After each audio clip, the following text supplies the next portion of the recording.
This message is produced by truthfromgod.com, which is one of hundreds of messages that can be read, heard, and watched at truthfromgod.com.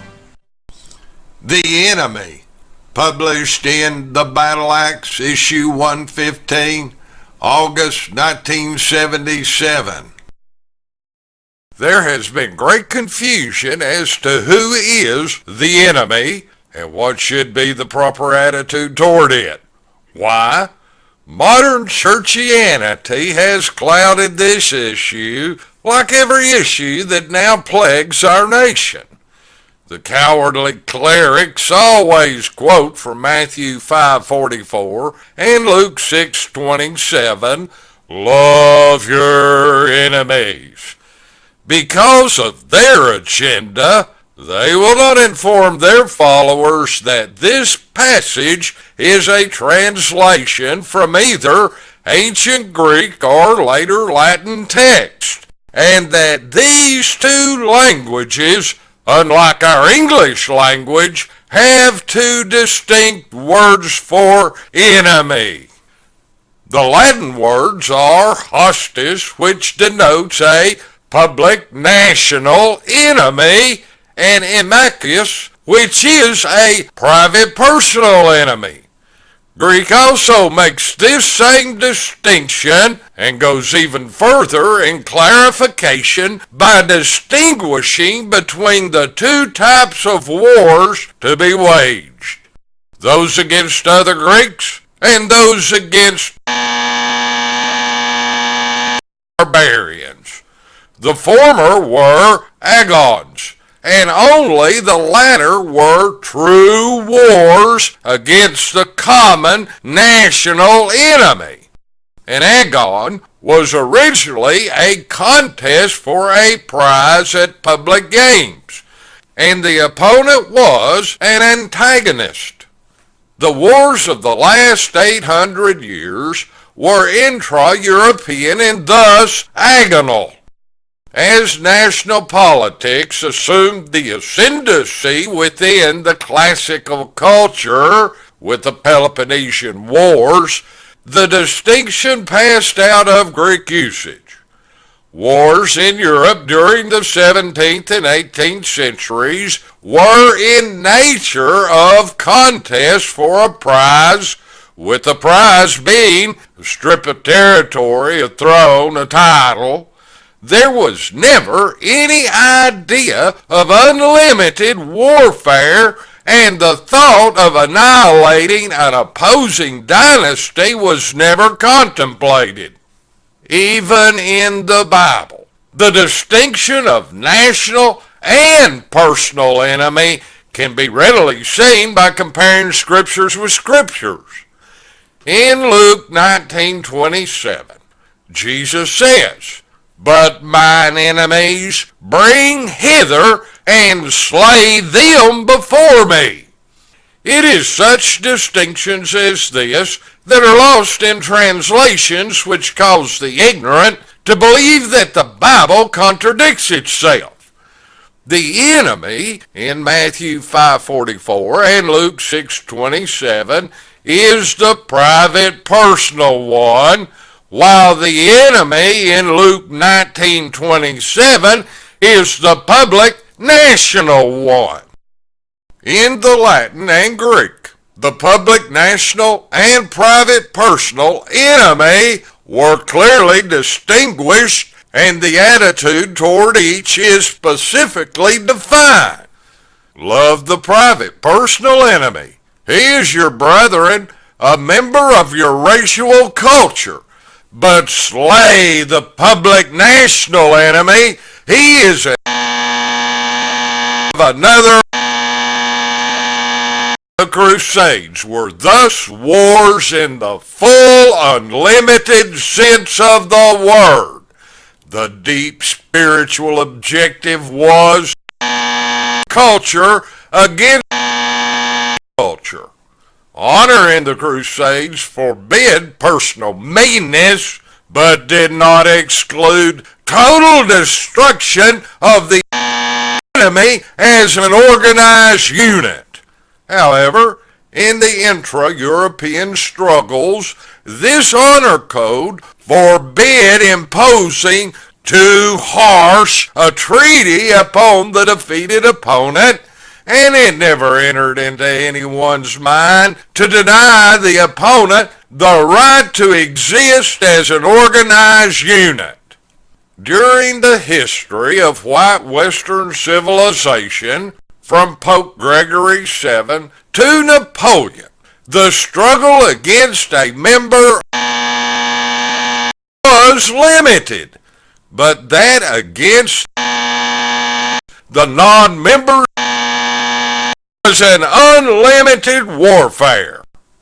Wars upon those outside have to be unlimited. Why? They are spiritual, for everything in is spiritual. In wars, the soul is at work, lending its invisible but invincible strength to those in its service, and the struggle will be continuous even against fearful odds.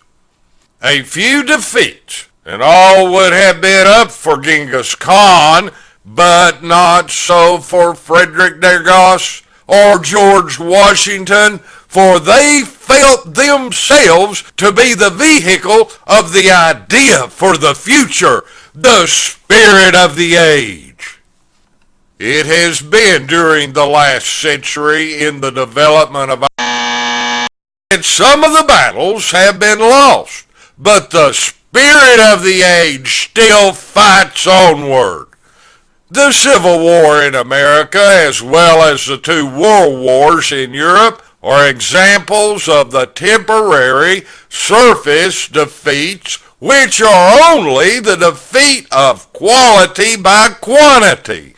These battles have been fought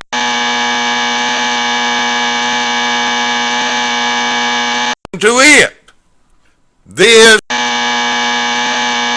has caused a retardation, and the host-parasite relationship has been established, which necessitates the intra-extra conflict. Destiny will not be frustrated by them, for the soon rid itself of their poisonous presence.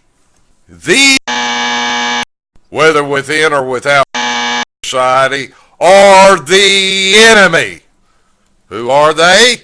Going back to Luke 19:27, Jesus identifies them as those which would not that I should reign over them. He is more specific in John 8:31 through 59. Then said Jesus, ye are of your father the devil. Then they took up stones to cast at him. It should also be noted that the are called blasphemers, liars, and the synagogue of Satan in Revelation 2:9 and 3:9. If you doubt that the children of the devil instead of God's chosen people, then be honest enough to study the messages Jews ain't Israel, who is Israel, and who killed Christ. They will give understanding as to what the Bible says, and history, past, present, and future, will begin to make sense. Enemy, in its true meaning, is not a competitor. Neither is it a fellow member with whom you have a personal conflict. Our English language, unfortunately, does not make this important distinction that the ancient Greek and the Latin did.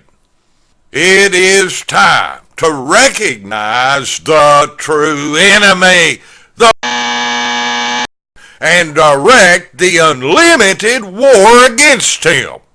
He must be driven out before its product, nation, can move onward and upward.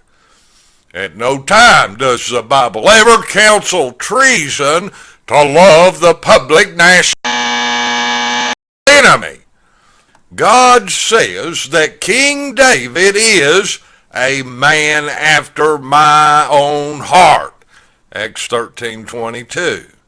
Now notice what David's attitude was toward this national enemy in Psalms 139:20 through 22.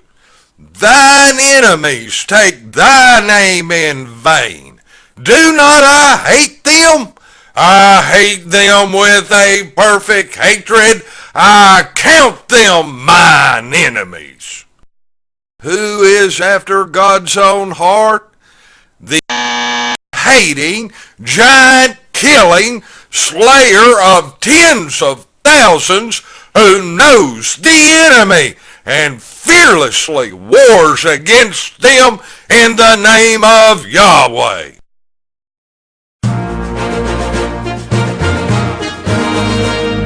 This message is produced by truthfromgod.com, which is one of hundreds of messages that can be read, heard, and watched at truthfromgod.com.